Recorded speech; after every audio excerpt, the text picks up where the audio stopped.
ശബരിമലയിൽ നടന്ന സ്വർണക്കൊള്ളയുമായി ബന്ധപ്പെട്ട ഹൈക്കോടതിയുടെ ഇടക്കാല ഉത്തരവിന്റെ പശ്ചാത്തലത്തിൽ PS പ്രശാന്ത് രാജിവെക്കുമോ? തിരുവിതാംകൂർ ദേവസ്വം ബോർഡിന്റെ നിലവിലെ പ്രസിഡന്റായ PS പ്രശാന്ത് രാജിവെക്കുമോ എന്നൊരു ചോദ്യമാണ് എല്ലാവരും ഉയർത്തുന്നത്. 2019 ദ്വാരപാലക ശില്പത്തിലെ സ്വർണ്ണമോഷണത്തിന് സമാപനമായി ആ സ്വർണ്ണമോഷണം അല്ലെങ്കിൽ സ്വർണ്ണക്കൊള്ള മറച്ചുവെക്കാൻ 2025 സെപ്റ്റംബർ മാസത്തിലും സമാനമായൊരു കൊള്ള നടന്നു എന്ന ഹൈക്കോടതി കണ്ടെത്തൽ ഉണ്ടായിരിക്കുന്നു. തിരുവിതാംകൂർ ദേവസ്വം ബോർഡ് പ്രസിഡന്റ്, നിലവിലെ പ്രസിഡന്റ് PS പ്രശാന്തിന്റെ അനുമതിയോടുകൂടി, അദ്ദേഹത്തിന്റെ അറിവോടുകൂടിയാണ് ഇത്തരത്തിൽ ഒരു കൊള്ള നടന്നത് എന്നാണ് ഹൈക്കോടതിയുടെ നിരീക്ഷണം. 2019 ഈ കൊള്ള നടക്കുമ്പോൾ പത്മകുമാർ ആയിരുന്നു Devaswom board president. Thiruvithamkoor Devaswom board പ്രസിഡന്റും നിലവിൽ CPIM-ന്റെ പത്തനംതിട്ട ജില്ലാ സെക്രട്ടേറിയറ്റ് അംഗവുമാണ് പത്മകുമാർ. സമാനമായ ഒരു സാഹചര്യമാണ് ഇപ്പോൾ പ്രശാന്തിനും നേരിടേണ്ടി വരുന്നത്. പ്രശാന്തിനെതിരെ നേരത്തെ തന്നെ വിജിലൻസിൽ പരാതി ഉണ്ട്. അതായത് തിരുവിതാംകൂർ ദേവസ്വം ബോർഡ് പ്രസിഡന്റ് ആയതിനു ശേഷം അദ്ദേഹത്തിന്റെ സ്വത്ത് വിഹിതം വർദ്ധിച്ചെന്നും അദ്ദേഹത്തിന്റെ സാമ്പത്തിക അവസ്ഥ വളരെ വലിയ രൂപത്തിൽ വളർന്നുവെന്നും കാണിച്ച് യൂത്ത് കോൺഗ്രസ് ആണ് വിജിലൻസിൽ പരാതി നൽകിയത്. ഇന്നലെ ഈ വിഷയത്തിൽ ഹൈക്കോടതി ഈ ശബരിമല സ്വർണ്ണക്കൊള്ളയുമായി ബന്ധപ്പെട്ട സ്പെഷ്യൽ കമ്മീഷണറുടെ പ്രത്യേക റിപ്പോർട്ട്, സീൽ വെച്ച കവറിൽ സമർപ്പിച്ച റിപ്പോർട്ട് പരിശോധിച്ചപ്പോൾ നടത്തിയ പരാമർശം അതീവ ഗുരുതരമാണ്, അല്ലെങ്കിൽ ഏറെ ഗൗരവകരമാണ് എന്ന കാര്യത്തിൽ ഒരു സംശയവുമില്ല. ആ ഒരു പശ്ചാത്തലത്തിൽ പ്രശാന്ത് എടുക്കുന്ന നിലപാട് എന്തായിരിക്കും എന്നാണ് ഇനി കണ്ടറിയാനുള്ളത്. പ്രതിപക്ഷം പ്രശാന്തിന്റെ രാജിക്ക് വേണ്ടിയുള്ള മുറവിളി ഇതിനകം ആരംഭിച്ചു കഴിഞ്ഞു.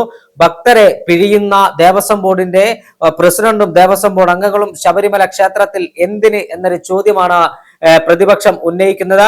2021 നിയമസഭാ തെരഞ്ഞെടുപ്പിൽ നെടുമങ്ങാട് മണ്ഡലത്തിൽ മത്സരിച്ച് പരാജയപ്പെട്ടതിന് ശേഷമാണ് PS പ്രശാന്ത് CPIM-ലേക്ക് എത്തുന്നതും തുടർന്ന് അദ്ദേഹത്തെ തിരുവിതാംകൂർ ദേവസ്വം ബോർഡ് പ്രസിഡന്റായി CPM നിയമിക്കുകയും ചെയ്തു.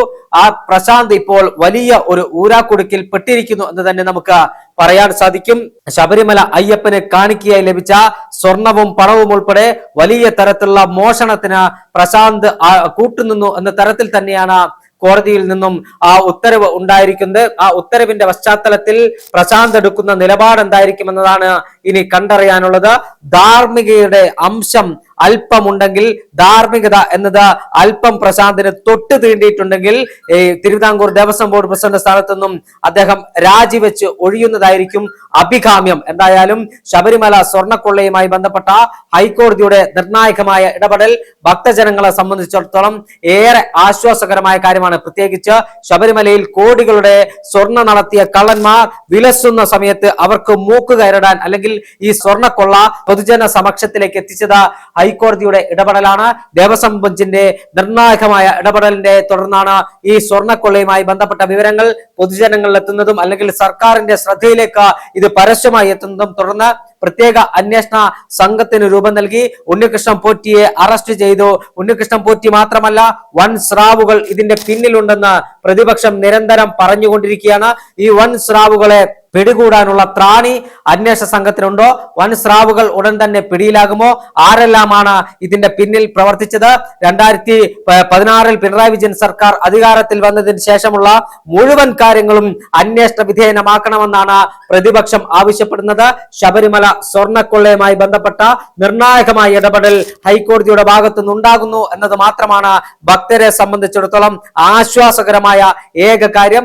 ഉണ്ണികൃഷ്ണൻ പോറ്റിയെ മാത്രം അറസ്റ്റ് ചെയ്ത് മുഖം സംരക്ഷിക്കാനുള്ള അല്ലെങ്കിൽ മുഖം മിനുക്കാനുള്ള നടപടിയാണോ സംസ്ഥാന സർക്കാർ സ്വീകരിക്കുന്നത് എന്നൊരു ഭയം ഭക്തർക്കുണ്ട്. കാരണം ഉണ്ണികൃഷ്ണൻ പോറ്റി ഒരു ചെറിയ മീനല്ല. അദ്ദേഹത്തിന് കൃത്യമായ ഉന്നതങ്ങളിൽ സ്വാധീനമുണ്ട്. ഉന്നതരുടെ സ്വാധീനം ഉപയോഗിച്ചുകൊണ്ട് തന്നെയാണ് ഇത്ര വലിയ ഒരു കൊള്ള നടത്തിയതെന്ന് പകൽ പോലെ വ്യക്തമാണ്. ശബരിമല സ്വർണ്ണക്കൊള്ളയുമായി ബന്ധപ്പെട്ട് ആരോപണത്തിന്റെ നിഴലിൽ നിൽക്കുന്ന, കോടതിയിൽ നിന്ന് പരാമർശം നേരിടേണ്ടി വന്ന PS പ്രശാന്തിന്റെ ഇനിയുള്ള നിലപാട് എന്തായിരിക്കും എന്നതാണ് കണ്ടറിയാനുള്ളത്.